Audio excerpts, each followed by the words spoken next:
پروردگار عالم نے ہزاروں قسم کی مخلوقات کو خلق فرمایا تاکہ انسان اس سے متفق ہو اور خدا کا شکر گزار ہو۔ اسی مادی دنیا کے علاوہ بھی انسان کے لیے اللہ تعالیٰ نے دل بہلانے والی مخلوقات کو خلق فرمایا ہے۔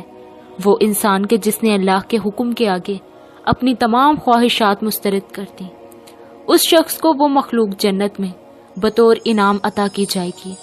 یہ ایک ایسی مخلوق ہے کہ جو آخرت میں بندہ مومن کے لیے تمام مصائبات اور آلام کا بدلہ بنے گی۔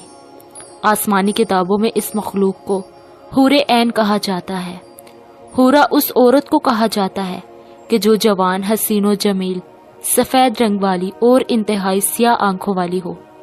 قرآن مجید میں کئی مقامات پر ان حوروں کا ذکر ملتا ہے۔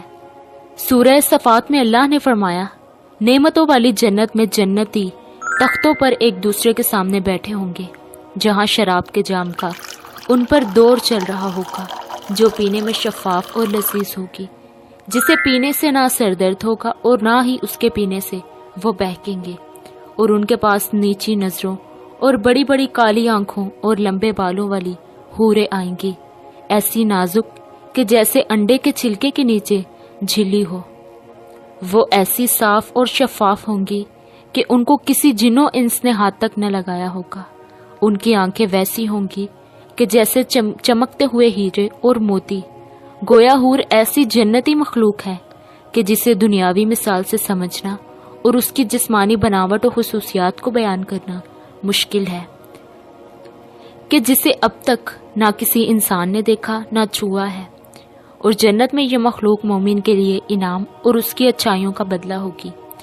آپ صلی اللہ علیہ وآلہ وسلم نے فرمایا کہ حور کی آنکھیں اس موتی کی طرح ہوں گی جو سیپی میں ہو اور اس کو کسی نے ہاتھ سے چھوا نہ ہو۔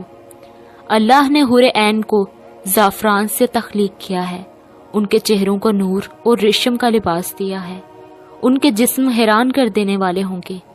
روایات سے پتہ چلتا ہے کہ حور کو پاؤں کی انگلیوں سے ٹہنوں تک زعفران سے بنایا گیا ہے، اس کی گردن چمکدار عنبر سے تیار کی گئی ہے اور سر تک کا حصہ کافور سے بنایا گیا ہے۔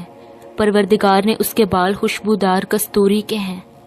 وہ سامنے آتی ہیں تو ان کا چہرہ زبردست نور سے چمک اٹھتا ہے، جیسے دنیا والوں کے لیے سورج چمکتا ہے۔ ان کا لباس جلد کی باریکی سے دکھائی دیتا ہے۔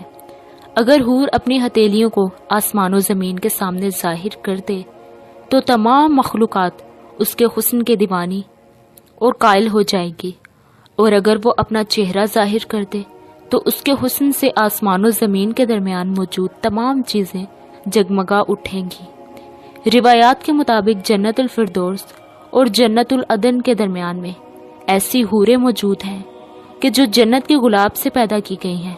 وہ کبھی سوتی نہیں، وہ ہر طرح سے پاک ہوں گی۔ حوروں کی بھی کئی اقسام ہیں اور نسلیں ہیں۔ جنت کے الگ الگ درجوں میں تخلیق حوریں الگ الگ قسم کی ہیں، جیسا کہ حضرت ابن عباس نے فرمایا کہ جنت میں ایک نہر ہے کہ جس کا نام بیدخ ہے۔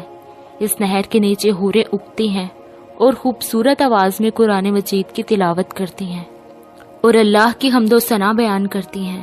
جنت میں جنتی اس نہر کے پاس جب پہنچیں گے تو وہ حوریں انہیں دیکھیں گی، بس جب کوئی شخص اس سے ہاتھ ملائے گا تو وہ اس کے پیچھے چل دیں گی اور اس کی جگہ پر ایک اور حور اگ جائے گی۔